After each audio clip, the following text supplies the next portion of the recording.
Cheguei! Guia completo da declaração do Imposto de Renda da Pessoa Física de 2025. Acompanhe. Aqui está. Do dia 1º de janeiro de 2024 até 31 de dezembro de 2024 foi o ano calendário 2024. Ou seja, o ano em que ocorreram os fatos. Comprou, vendeu, pagou, recebeu, teve renda, tudo aconteceu. Foi o ano em que se aplicou a legislação do imposto de renda no que tange a cálculo e recolhimento. Por isso, você não pode perder de vista que uma coisa é calcular e recolher o imposto, isso é mensal. Outra coisa é declarar o imposto, que é anual, ou seja, encerrado o ano calendário de 2024, lá em 31 de dezembro de 2024, aqui no início de 2025, eu devo preparar a declaração do Imposto de Renda da Pessoa Física e transmiti-la à Receita Federal do Brasil até o último dia útil de maio, que este ano vai cair no dia 30 de maio de 2025, que é uma sexta-feira, porque sábado é feriado, já não vai dar. Certo aí? Muito bem. E, geralmente, a Receita Federal, por volta ali entre dia 25 e dia 28 de fevereiro, irá publicar a instrução normativa regulamentando a declaração do imposto de renda. Eu disse, regulamentando a declaração do imposto de renda, ou seja, a tecnologia, o programa, não a lei. A lei não mudou, certo? Ela não pode mudar a lei agora, ela está só regulamentando como você vai declarar. Às vezes aparece uma tecnologia nova, alguma novidade na tecnologia, tá? Bom, e por volta aqui do dia 3, que vai ser uma segunda-feira de março de 2025, provavelmente a Receita Federal já disponibilize o programa gerador da declaração do Imposto de Renda de 2025. Bom, lá no programa, quando você clicar, vai aparecer isso aqui, ó. Qual declaração você quer fazer, contribuinte? 1. Declaração de ajuste anual, que é a declaração comum de todo mundo. É o que nós faremos aqui, certo? Mas também tem a opção de declaração de saída definitiva do país. Este é o caso em que a pessoa vai sair do Brasil, ficar pelo menos um ano ou mais, seja lá qual for o motivo. Essa pessoa, é importante que ela faça o comunicado de saída definitiva do país e, no prazo tempestivo, fazer a declaração de saída definitiva do país. Ou então, você pode estar nessa situação de declaração de espólio, ou seja, a pessoa faleceu, essa pessoa falecida, no âmbito jurídico, passamos a chamá-la de decujus. O decujus deixou bens.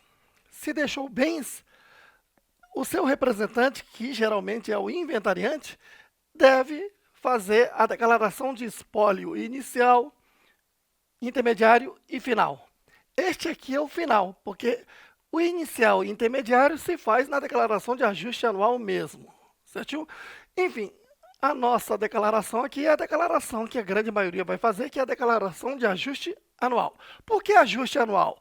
Pelo seguinte, ó, durante o ano calendário, o contribuinte já apurou e recolheu o imposto. Agora ele está declarando esse imposto à Receita Federal, né, fazendo apenas um ajuste às peculiaridades que o programa exige. Daí, declaração de ajuste anual. Certinho? Então, eu posso chamar de declaração do imposto de renda da pessoa física ou então declaração de ajuste anual. Muitos chamam aí só de declaração de ajuste anual. Beleza? Vamos lá. Agora sim, adentrando no universo da declaração do imposto de renda. Aqui vou falar de tudo, acompanhe, hein? Veja, você, profissional, principalmente você, contador, tem que ter em mente que a declaração do imposto de renda se divide em 3 partes. Origens, aplicações e cálculos. Certo aí? Ou seja, não há aplicação sem origem correspondente. Quando se fala em aplicações, estou falando em gastos. Você gastou comprando bens e direitos. Você gastou fazendo pagamentos e doações. Se você fez aplicações de 50 milhões de reais, o fisco quer saber qual a origem desse recurso que você aplicou. E aí você pode dizer que você teve rendimentos que são divididos em 4 partes. Rendimentos tributáveis recebidos de pessoa jurídica, rendimentos tributáveis recebidos de pessoa física, rendimento tributável exclusivamente na fonte e definitivos, rendimentos isentos e não tributáveis. Ou então, você pode dizer que não, eu peguei um empréstimo e comprei um bem. Aí você tem uma dívida e ônus reais para informar, tá certo? Então, guarde. Aplicações são os gastos, os pagamentos. E origens é como você ganhou esse dinheiro, né? Por meio de renda ou então pegando emprestado. Certo aí? De forma que, geralmente, as origens são maiores que aplicações. Como assim, Roberto? É, porque de repente o Roberto trabalha numa empresa, recebe seu salário, mas uma parte do salário ele gasta com despesas, consome com despesas que não precisam ser declaradas, tipo, ele pegou ônibus, pegou táxi, pegou Uber, fez as compras para casa, mantimento, essas coisas não precisam ser declaradas, certo aí? Então, uma parte do que ele ganhou são rendas consumidas. Agora, quando ele compra lá um terreno, uma moto, uma bicicleta, um apartamento, gastou com despesas médicas, tudo isso são obrigados a declarar, certo? E aí, então, entre o que ele teve de origens, né, salários ganhando, e a parte que ele tem que declarar, e tem uma parte que ele gastou e não precisou declarar, por isso, geralmente, as origens são maiores que aplicações. Agora, se der o contrário, aí sim, se a aplicação for maior que a origem, aí né, é uma canelada. Ou seja, vai para malha fina e malha fina é nada mais, nada menos do que uma relação de contribuinte que vai ter que prestar mais informações à Receita Federal. A Receita Federal joga na malha e informa lá no ECAC dizendo, olha, essa matemática não fechou, justifique. Aí você analisa e fala, opa, eu errei aqui, declarei pagamento em duplicidade, ou então esqueci de declarar uma origem, você retifica e em 5 dias, pronto, sai da malha fina. Agora, se você não tiver como justificar, aí sim a Receita Federal vai tributar essa diferença, né, e aplicar as multas. Bom, além dessas aplicações e origens, que são as partes mais importantes, nós temos também o cálculo do imposto de renda. Na declaração, nós temos 2 cálculos. Ó. Cálculo no modelo completo e cálculo no modelo simplificado. Um ou outro. Você que tem direito de optar. Então, no modelo completo, essa é a estrutura. Ó. Eu pego o rendimento tributável bruto, faço a subtração de despesas dedutíveis e chego ao rendimento tributável líquido, que é a base de cálculo. Aplico a alíquota lá da tabela progressiva anual, que vai de 7,5 a 27,5, e encontro um total. Desse total, eu subtraio a parcela a deduzir da tabela progressiva anual e encontro o imposto de renda da pessoa física total devido no ano. Desse total, eu posso abater as antecipações mensais que eu fiz. E encontro o imposto de renda da pessoa física, um saldo a restituir, se antecipei a mais, ou saldo a pagar, se eu antecipei a menos. Então, essa é a estrutura do modelo completo. E aí, então, aqui nas despesas dedutíveis, tem pensão alimentícia, dependente, INSS oficial, previdência complementar, PGBL, que é de até 12% do rendimento tributável bruto, e outras despesas dedutíveis, como despesas médicas, despesas de instrução, etc. Certo? Bom, essas despesas aqui, se a Receita Federal exigir, você tem que comprovar por meio de documento, digitalizar o documento e enviar. Certo? Agora, se você não quiser declarar esta parte, você pode substituí-la por um modelo simplificado, onde esta parte das deduções é por estimativa.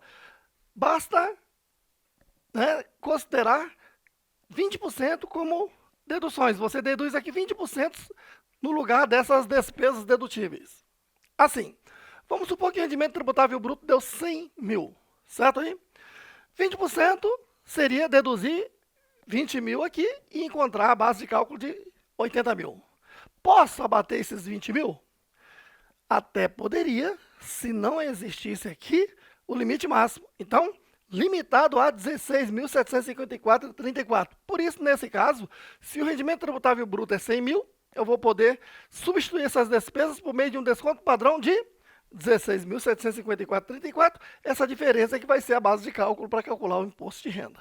Então, essa é a diferença entre o modelo completo e o modelo simplificado. Certo aí? Vamos agora começar a analisar situações, né, mais práticas. Vamos lá. Você aprende ao longo do meu curso de que é fundamental você entender, é como se fosse o alfabeto do imposto de renda, entender o que é retenção e o que é carnê-leão. Recordando rapidamente aqui, veja, retenção, lembrando, o imposto, uma coisa é calcular e recolher o imposto, outra coisa é declarar, já falei, né? Calcular e recolher o imposto é mensalmente, pelo regime de caixa. E declarar é uma vez por ano, no ano seguinte, até 31 de maio. Bom, aplicar regime de caixa quer dizer o seguinte, que eu considero o rendimento do mês só a parte que eu recebi. Só considero despesa do mês só a parte que eu paguei. Certo? Bom, então isso é regime de caixa. E aí, chegou o final do mês, eu apuro o imposto e devo recolhê-lo até o último dia útil do mês seguinte, e assim vou fazendo todos os meses até o final do ano calendário. Tá certo? Então, por exemplo, encerrou o mês de janeiro, aqui, digamos que a empresa paga salário do empregado no último dia do mês, então aqui vai ter uma retenção, né? Então, o que é retenção? Quando existe uma fonte pagadora, sempre fonte pagadora é uma pessoa jurídica. Então, se a pessoa física recebe renda paga por uma pessoa jurídica, aquela deve reter, descontar e recolher, e pagar só o líquido a essa pessoa física, que é o caso. Certo aí? O único caso que há uma exceção é salário, porque existe o caso de o patrão ser pessoa física, no caso de empregado doméstico, mas está obrigado a reter também, aquele patrão. Reter e recolher. E há também o caso do profissional autônomo. Um dentista, profissional autônomo, ele contrata um empregado. Né? E, ao pagar o salário desse empregado, ele está obrigado a reter e recolher o imposto, dependendo do valor do salário. Então, fora isso, né, retenção só ocorre se a fonte pagadora for uma pessoa jurídica. Tá? Daí, rendimento tributável recebido de pessoa jurídica. Bom, agora, se a pessoa física recebe renda paga por outra pessoa física, esta deve ela própria calcular e recolher. Essa modalidade é chamada carnê-leão, porque ela está obrigada a fazer uso de um programa da Receita Federal chamada Carnê-leão Web. Daí, essa modalidade chamamos de imposto de renda carnê-leão. Bom, então vamos supor aqui, ó, no final do mês teve salário, do salário do empregado foi descontado o imposto e aí ele paga o líquido. Esse valor que o patrão descontou e recolheu, para esse empregado, é um rendimento tributável recebido de pessoa jurídica e o imposto é só uma antecipação, porque o definitivo vai ser aqui na declaração. Rendimento tributável bruto recebido de pessoa jurídica, certo? E se essa pessoa tem um imóvel alugado a terceiro e alugou a pessoa física, então ela própria tem que calcular e recolher via carnê-leão. Então esse imposto que ele calculou e recolheu é uma antecipação tributária. Ele vai declarar aqui na ficha rendimento tributável recebido de pessoa física. O somatório desses dois rendimentos é que compõe o chamado rendimento tributável bruto para iniciar os cálculos da declaração do imposto de renda.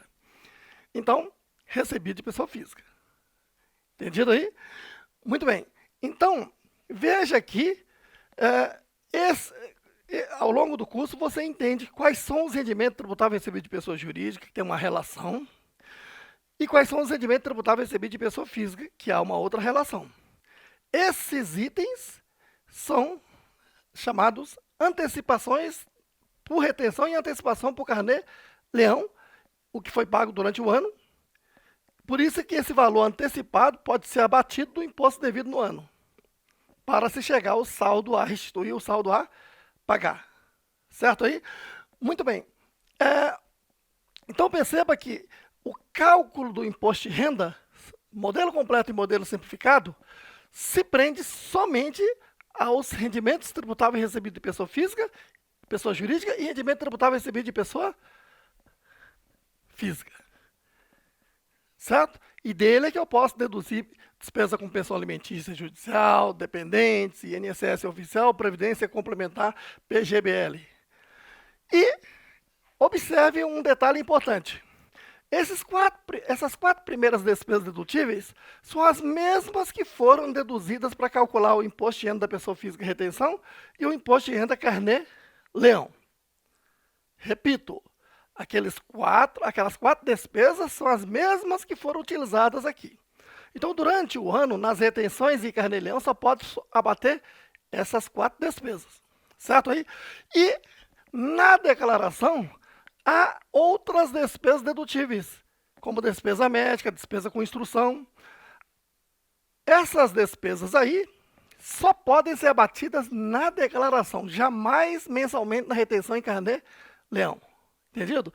De forma que, despesa médica, quanto que pode ser abatido? Pode ser abatido 100%. Despesa com consulta médica, plano de saúde, internação hospitalar, o que tem de nota fiscal e recibo aí pode ser abatido aqui. Tá? Despesa com instrução, instrução de quem? Do próprio contribuinte, que está fazendo uma faculdade, ou então de seus filhos ou cônjuge, que são seus dependentes. Né? Só que, por cada estudante, só pode abater um teto máximo de R$ 3.561,50. É muito baixo, porque, às vezes, uma mensalidade chega a quase custar isso, né? Mas o que se gastou, digamos, gastou 22 mil com o filho na escola, no ano, só posso abater R$ 3.561,50, como veremos na parte prática. Certo aí? Bom, aqui vale uma reflexão. Veja, se a pessoa tem somente uma fonte de renda, digamos, assalariado, e não teve outras despesas dedutíveis, o que vai acontecer com a declaração?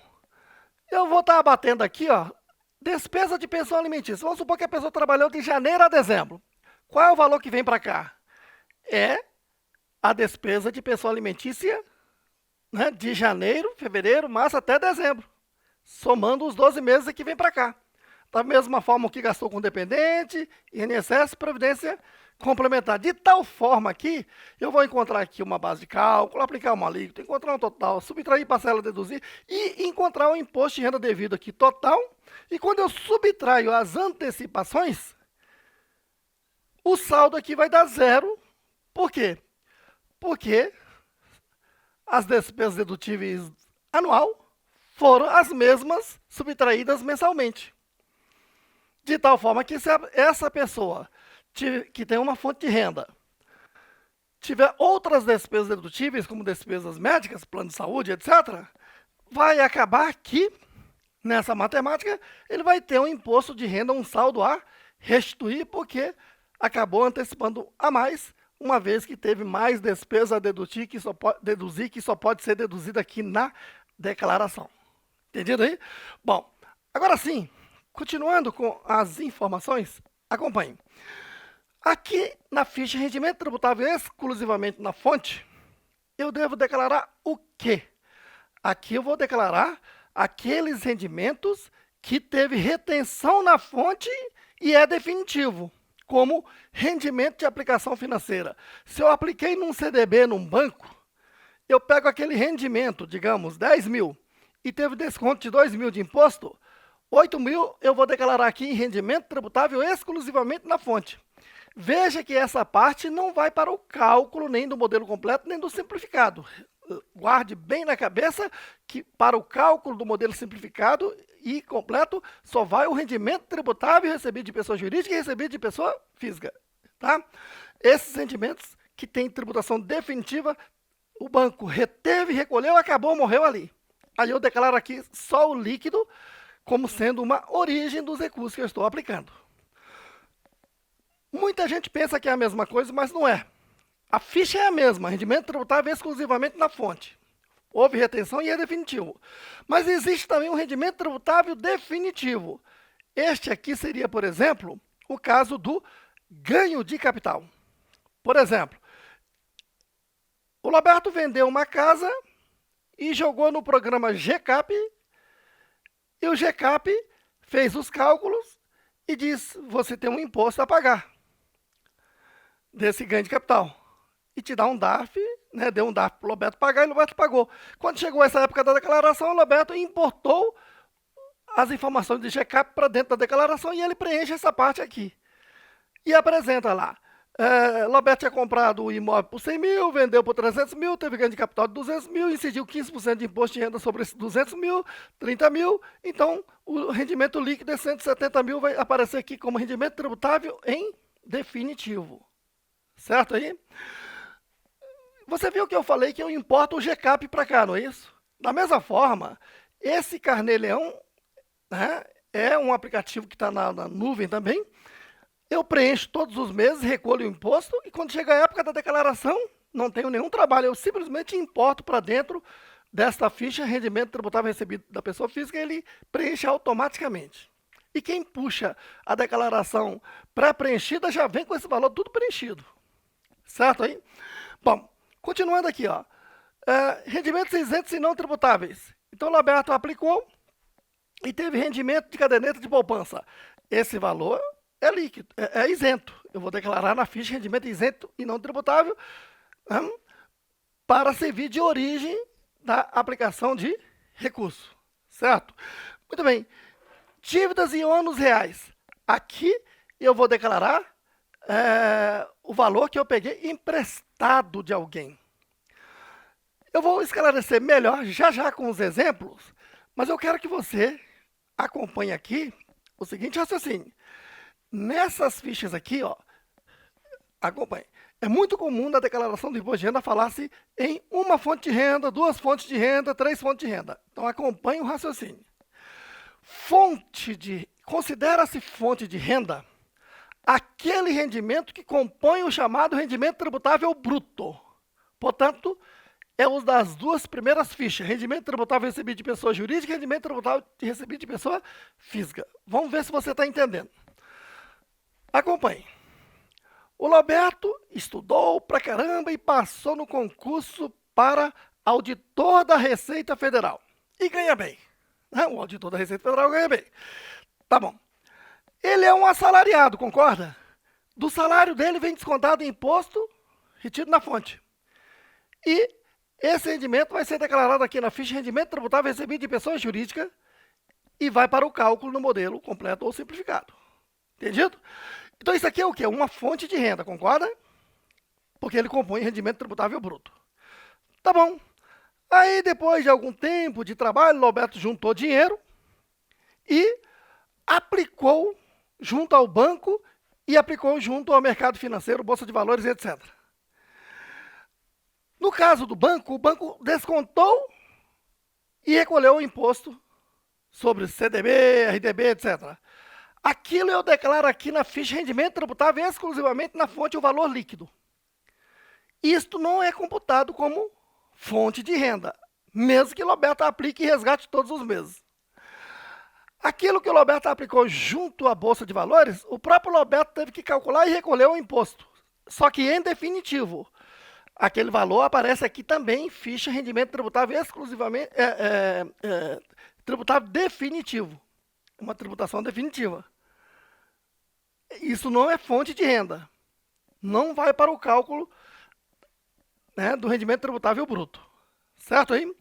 Tá bom, até aqui, o Roberto, que trabalha na Receita Federal, ele tem o quê? Só o salário como fonte de renda. Tá bom, aí o Roberto está aplicando dinheiro lá, no banco, bolsa de valores, aí o patrimônio cresceu, ele comprou um imóvel. Esse imóvel, claro, ele vai declarar aqui na declaração de bens e direitos, não é isso? E pegou esse imóvel e alugou. A questão é, alugou a quem? Se alugou a pessoa jurídica, aquela pessoa jurídica deve reter e recolher o imposto e o Roberto declarar aqui na ficha de rendimento tributável recebido de pessoa jurídica. É uma segunda fonte de renda. Certo aí? Ou então o Roberto alugou esse imóvel para pessoa física. Pronto, o próprio Roberto vai preencher o aplicativo Carnê-Leão, calcular o imposto e recolher e declarar aqui né, importar o Carnê-Leão aqui para a ficha rendimento tributável recebido de pessoa física e como compõe ali rendimento tributável bruto, isso aí é uma fonte de renda. Bom, então aqui o Roberto tem como fonte de renda salário e aluguel. Certo aí? Aí o Roberto estudou muito e está capacitado e à noite ele estava à toa, né? Ele resolveu dar aula na faculdade. Pode isso? Pode. O que mais tem é bons auditores aí, a maioria dos auditores dão aula, né? Os caras estudaram tanto, sabem muito. É interessante que eu, como professor de contabilidade, a minha vida toda foi dar aula de contabilidade, né? Estou chegando aí a quase 4 décadas dando aula de contabilidade e tributos desde o meu primeiro emprego. Fui contador das grandes empresas, fui escritor dos maiores boletins aí, tipo IOB, né?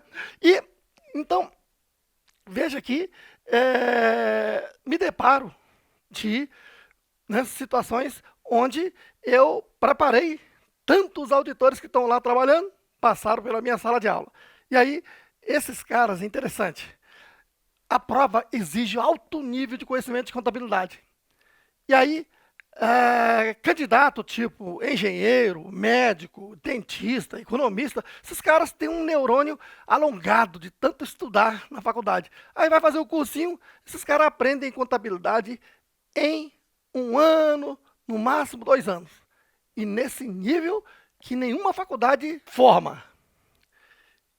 E por isso que não menospreze o conhecimento do auditor da Receita Federal, porque por mais que ele tenha tido outra formação, ele se virou e aprendeu contabilidade mais do que quem é formado em ciências contábeis. Por isso, esses caras têm autoconhecimento. E aí, eles dão aula em cursinho, dão aula em faculdade. Se esses caras estão dando aula, né? Aí, veja, ele foi contratado por uma faculdade para dar aula. E veja, durante o dia ele trabalha na Receita Federal. Tem imóvel alugado, segunda fonte de renda. E agora ele dá aula na faculdade, ele tem terceira fonte de renda. Percebeu aí? Então, fonte de renda são os rendimentos tributáveis, seja recebido de pessoa física ou pessoa jurídica, que vai fazer parte aqui dos cálculos compondo o rendimento tributável bruto e que o imposto que foi retido ou pago no Carnê-Leão são meras antecipações que serão deduzidas do imposto de renda devido na declaração. Os demais rendimentos que se teve são rendimentos, né? Se foi tributado com retenção, é rendimento tributável exclusivamente na fonte. E se foi a própria pessoa que calculou e recolheu, tipo ganho de capital ou ganho líquido em bolsa de valores, isso aqui é rendimento tributável definitivo, que vai na mesma ficha. Agora, teve rendimento, tipo caderneta de poupança, recebeu uma indenização, recebeu saque de FGTS, vai declarar aqui em rendimento isento e não tributável, tá certo? Agora vamos analisar algumas situações específicas, para a gente finalizar. Por exemplo, o Roberto foi ao banco e pegou um empréstimo. Empréstimo é uma coisa, financiamento é outro, cuidado. Ele foi ao banco e pegou um empréstimo. O banco creditou o dinheiro na conta dele. Essa dívida eu vou declarar em dívidas e ônus reais. Certo aí? Agora, o dinheiro está onde? Se o dinheiro está na conta corrente, na declaração de bens. Se o dinheiro está aplicado em alguma modalidade, eu vou informar o banco e a aplicação. Ou se comprou um imóvel, eu vou informar o imóvel. Deu para entender? Então, se foi 100 mil que ele pegou, ele tem 100 mil aplicado, 100 mil de origem. Pronto, fechou. Isso é empréstimo. Agora, o que é financiamento? Financiamento é o que muita gente erra. Até a Receita Federal errava até 1997. Eles davam uma orientação errada. E a gente vivia falando Receita Federal, não é assim, não é assim, não é assim. E a partir de 98 eles consertaram e agora sim está tudo certinho. Funciona assim. Tá? Eu fui um dos que sempre ficava reclamando lá com a Superintendência da Receita Federal, dizendo, nossa, vocês estão orientando esse negócio errado, esse Maju, manual, Maju não, manual de perguntas e respostas. Tá errado isso aí, tá? Eles consertaram a partir de 98, tá? Então, funciona assim. O que é financiamento? Financiamento de carro, financiamento de imóvel, principalmente imóvel. É uma operação triângulo. Está aqui o banco, está aqui o fornecedor e está aqui, né, o comprador do bem. Então tá lá. O José resolveu comprar um imóvel e a imobiliária disse, ó, esse imóvel aí custa 500 mil. Aí o José disse, não tenho esse dinheiro. Aí a imobiliária falou, por que você não vai ao banco e faz o financiamento? Aí o José foi ao banco, Caixa Econômica Federal, e diz, olha, eu estou querendo aquele imóvel lá. Aí o gerente da Caixa Econômica falou, não, beleza, tranquilo, seu cadastro está aprovado, tá? Assine aqui o contrato. Aí você, mas 1,5 milhão? Mas não é 500 mil? Aí o gerente disse, não, mas olha só, o imóvel é 500 mil, eu vou pagar o seu fornecedor 500 mil agora. Ele vai te entregar o imóvel agora, mas você vai me pagar 1,5 milhão, que é com juros, em 30 anos, né? 30 anos de suaves prestações. Bom, agora vamos analisar a situação do José.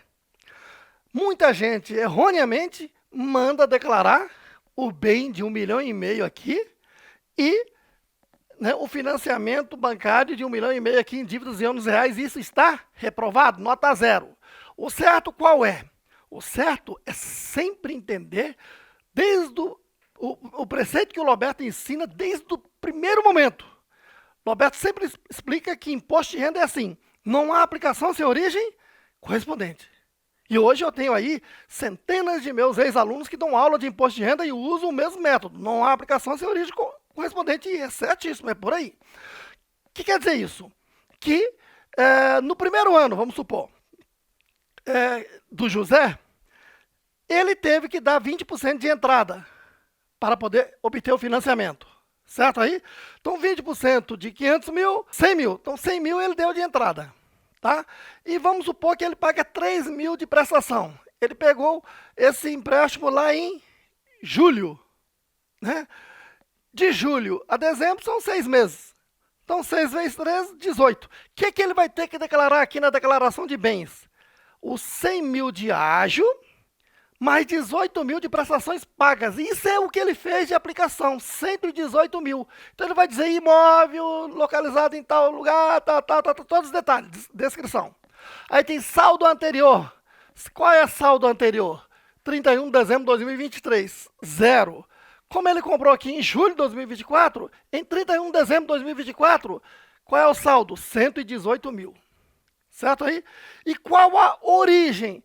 Ora, se ele está gastando 100 mil, é porque ele teve como origem rendas.